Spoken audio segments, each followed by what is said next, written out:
Simon Oudéier. Et Samuel Dany. Tous les deux, on a fait une formation chez les Compagnons du Devoir. Et puis après, on est parti voyager et tout en se formant un peu partout en France, quoi. On est charpentier donc de métier, donc ici on propose des charpentes en bois, des aménagements en bois, des constructions en bois. Il faut aussi de la couverture. Le projet de base, c'est de valoriser le bois local, de créer en fait une petite filière bois à l'échelle de cette vallée, ce qui donne ensuite la construction traditionnelle, quoi. C'est que le bois des Alpes, on travaille avec du mélèze beaucoup pour le bois qui est extérieur ou pour faire des jolies charpentes apparentes et tout, en sapin et en pin sylvestre. Donc là ici nous dans notre vallée c'est beaucoup de pin sylvestre, c'est essentiellement du pin sylvestre. Et donc nous on aimerait monter une petite unité de sciage et aussi de bûcheronnage pour pouvoir couper le bois localement et le scier ici. Mine de rien aujourd'hui il y a une réelle demande, quoi, qui est en augmentation. Les gens ont envie de construire en bois et encore plus avec du bois local. Dès qu'on dit ça aux gens, en général, ils sont trop contents. C'est un réel atout en fait qu'on propose ça aujourd'hui. Ça reste toujours à échelle humaine, quoi. Ça c'était l'objectif, c'était de travailler à échelle humaine dans une petite vallée.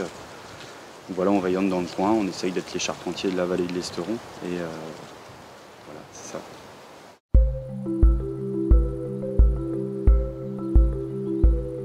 En fait, moi je suis le premier dans le pays, parce que moi j'avais de la famille ici. Donc je connaissais le coin depuis longtemps et je suis entré chez Mosaïque parce que j'ai rencontré le gérant de l'époque, c'était Tristan Klein. Je faisais bien une scierie mobile en démonstration ici et on sciait du bois local sur la place du village dans les fêtes pour montrer qu'on pouvait sortir du joli bois, du bois local.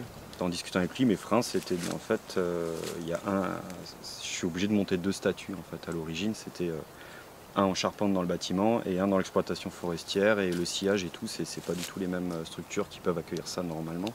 Et en fait, Tristan il m'a dit mais si, viens, nous on pourrait t'accueillir, ton projet il me plaît. Et du coup on peut tout rassembler au sein du même numéro de SIRET et on fait évoluer ton projet. En plus de ça, tu peux rencontrer du monde. Écoute, Sam, je le connaissais pas mal, je l'avais vu 2-3 fois depuis qu'il était arrivé dans la région.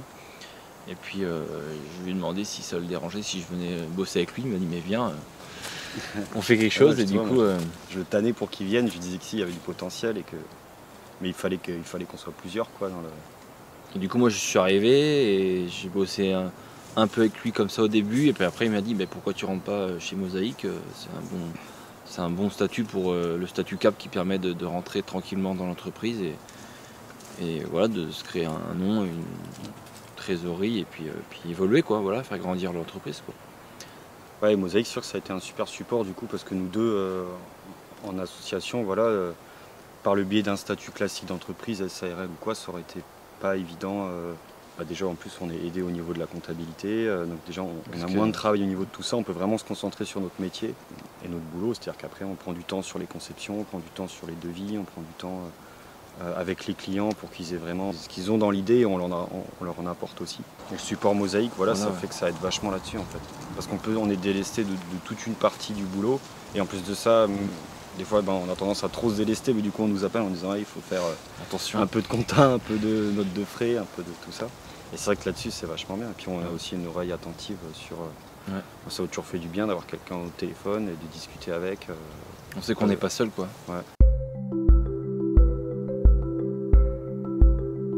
Les raisons pour lesquelles on serait amené à partir de la coopérative, c'est raisons financières, on va dire, le fait de ne pas pouvoir faire un emprunt important, parce que nous en tant que charpentier ou homme du bois ou du bâtiment, on va dire, généralement, on a quand même besoin de faire des emprunts assez importants pour pouvoir avancer sans trop d'épuisement mental et physique sur nos chantiers, quoi. On a des lourds investissements à faire des fois sur du matériel. Mais en fait à chaque fois on vide notre trésorerie, on rentre des sous d'un chantier. Et on les redépense. Et pour faire le suivant, on a besoin d'acheter une machine, et du coup on se vide. Mais en plus là on n'achète que des petites machines parce qu'on n'a pas du tout le pouvoir d'acheter un truc plus gros. Ne serait-ce qu'une grue par exemple, un engin de manutention, on n'en a aucun là. Donc on fait tout à la main, mais c'est parce que ça réellement, voilà, c'est même d'occasion, c'est un investissement important. Par exemple, voilà, là on est bloqué. Donc on a eu, là il y a déjà quelque chose de bien qui existe, c'est les prépares gestes, là on s'en est servi. On a pris le maximum et tout, mais en fait le maximum c'est le minimum de ce qu'on a besoin. Clairement, si demain on va voir une banque, on leur dit voilà, on aimerait s'acheter un engin de manutention à temps, même d'occasion, quoi, hein, c'est pas le truc. Je pense mais en fait, on aurait largement accès à ce genre de crédit. C'est juste que là, en fait, on ne peut pas le faire parce que du coup, on est entrepreneur salarié au sein de Tascope. Donc ça, c'est un réel frein.